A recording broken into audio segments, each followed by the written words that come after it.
ನಮಸ್ಕಾರ. ನನ್ನ ಹೆಸರು ಶೈನಾ ಶೆಟ್ಟಿ. ಇವತ್ತು ವಿಶೇಷ ಎಂತ ಅಂದರೆ ನಿರ್ದೇಶಕರಾಗಿರುವಂಥ ಸಂದೇಶ್ ಶೆಟ್ಟಿ ಆಜ್ರಿ ಅವರ ಇನ್ನೊಂದು ಸಿನಿಮಾ ಇದೀಗ ಸಜ್ಜಾಗ್ತಾ ಇದೆ. ಹಾಗೆ ಇದರ ನಿರ್ಮಾಪಕರು ವಿಕಾಸ್ ಶೆಟ್ಟಿ ಅವರು, the founder of Jyoti production. ಹಾಗೆ ಈ ಸಿನಿಮಾದ ನಾಯಕರಾಗಿ ಕೋಮಲ್ ಕುಮಾರ್ ಸರ್ ನಟಿಸಲಿಕ್ಕಿದ್ದಾರೆ. ಇದರ ಮುಹೂರ್ತ ಕಾರ್ಯಕ್ರಮ ಶ್ರೀ ಸಿದ್ಧಿವಿನಾಯಕ ದೇವಸ್ಥಾನ ಹಟ್ಟಿಯಲ್ಲಿ ಇಲ್ಲಿ ನಡೆಯಿತು. ಹಾಗೆ ಇದರ ಪ್ರೋಮೋ ಶೂಟ್ ಕೂಡ ಇವತ್ತು ನಡೀಲಿಕ್ಕಿದೆ. ಈ ಒಂದು ವಿಡಿಯೋನ ನಾನು ನಿಮ್ಮ ಜೊತೆ ಇವತ್ತು ಶೇರ್ ಮಾಡಲಿಕ್ಕೆ ಇಷ್ಟಪಡ್ತೀನಿ.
ಎಲ್ಲರಿಗೂ ಅಭಯಹಸ್ತ ನೀಡಿ ಎಲ್ಲರೂ ಅನುಭವಿಸುವ ದೇವರು ಇವತ್ತು ಈ ಒಂದು ಹೊಸ ಒಂದು ಸಿನಿಮಾಕ್ಕೆ ಮುಹೂರ್ತವನ್ನು ಇಟ್ಟುಕೊಂಡು ನಮ್ಮ ಸಂದೇಶ್ ಶೆಟ್ಟರು ಹಾಗೆ ವಿಕಾಸ್ ಅವರು ಇದಕ್ಕೆ ನಿರ್ಮಾತರಾಗಿ ಇವರು ಡೈರೆಕ್ಟರಾಗಿ ಈ ಒಂದು ಸಿನಿಮಾವನ್ನು ತೆಗಿತಾ ಇದ್ದಾರೆ.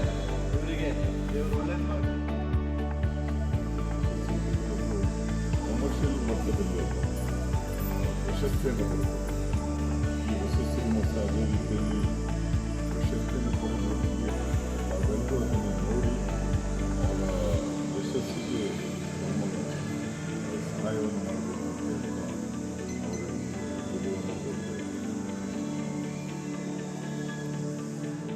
ಇವರೆಲ್ಲರ ಆಶೀರ್ವಾದ ಇಡೀ ನಮ್ಮ ಸಿನಿಮಾ ತಂಡದ ಮೇಲೆ ಇರಲಿ ಅಂತ ನಾನು